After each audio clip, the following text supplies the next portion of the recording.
Israeli forces recovered the bodies of 3 hostages from Gaza 20 months after they were abducted and killed during the October 7th massacre.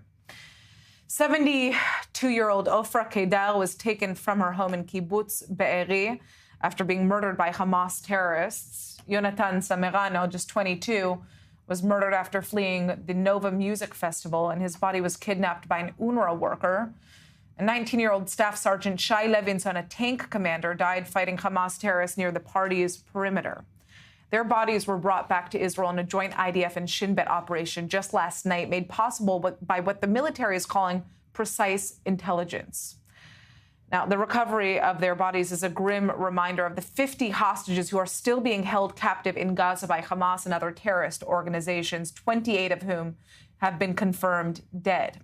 There are 20 who are believed to still be alive, and also grave concerns for the well-being of another 2, according to Israeli officials. And for their families, time is running out, especially as much of the focus right now turns to the ongoing war between Israel and Iran.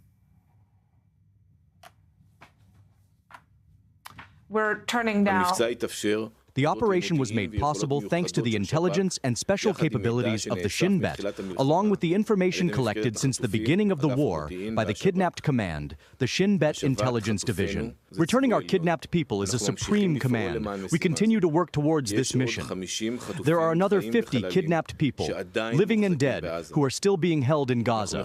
We are supporting all the families of the kidnapped people and do not forget, for a moment, the commitment to return them. Well, joining us now is Matan Eshet, the cousin of hostage Eviatar David.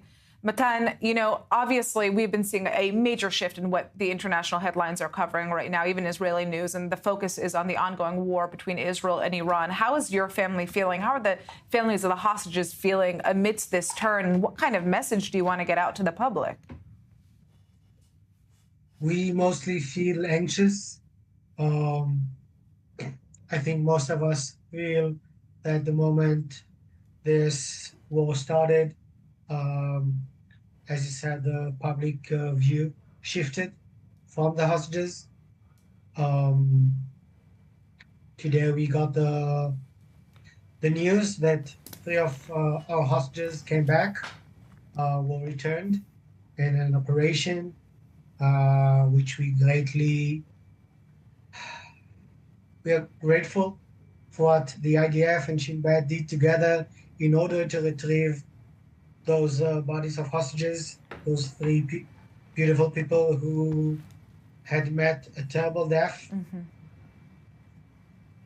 And for us, we feel like time is keep on ticking. For us, the news didn't change. We're still waiting for our loved ones.